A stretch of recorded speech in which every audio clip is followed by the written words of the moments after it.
আসসালামু আলাইকুম রহমতুল্লাহ। ওয়ালাইকুম আসসালাম ওয়া রাহমাতুল্লাহি ওয়া বারাকাতুহু।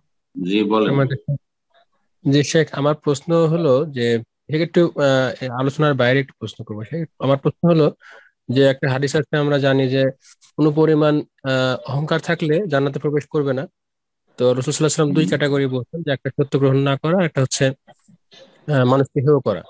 তো শেখ, এর বাইরে যে সমস্ত অহংকার আছে দুনিয়াবে, যেরকম কারো যদি অনেক টাকা থাকে সে অহংকার করলো, বা অন্যান্য অহংকার, ইলমের কেউ অহংকার করলো একটু, তো ঠিক এই ক্যাটাগরি গুলো কি স্যার এর মধ্যে পড়ে কিনা? এর মধ্যেই শামিল।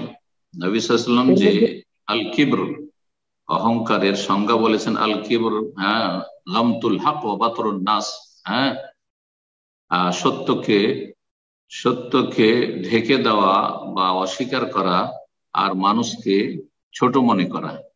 তো এতে আপনার যে কোনো অহংকার, পয়সার অহংকার, এলেমের অহংকার, সমস্ত রকমের অহংকার, নিজের নেতৃত্বের অহংকার, যে সৌন্দর্যের অহংকার, ইত্যাদি ইত্যাদি সবকিছু, পারিবারিক অহংকার, বংশীয় অহংকার, নাগরিকত্বের অহংকার, পাসপোর্টের অহংকার, ইত্যাদি ইত্যাদি সব চলে আসবে এতে। কারণ আপনি সত্যকে গোপন রাখছেন। সত্য হচ্ছে যে আপনি জানেন না যে আপনার চাইতে ওপরে কত লোক রয়েছে, বহু লোক রয়েছে, যতই ওপরে আপনি উঠে যান না কেন পৃথিবীতে,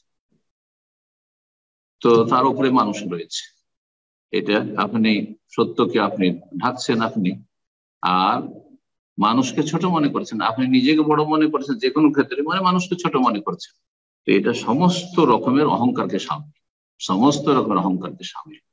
আল্লাহর হকের ক্ষেত্রে অহংকার হোক, অথবা মানুষের সাথে আচরণের ক্ষেত্রে অহংকার হোক, নবী সাল্লাল্লাহু আলাইহি ওয়াসাল্লাম কথাটির ব্যাখ্যার প্রয়োজন রয়েছে। শুধু একবারে সীমিত হয়ে শুধু তরজমা বুঝলে হবে না। আশা করি বিষয়টি বুঝতে পেরেছেন। জাযাকুমুল্লাহ।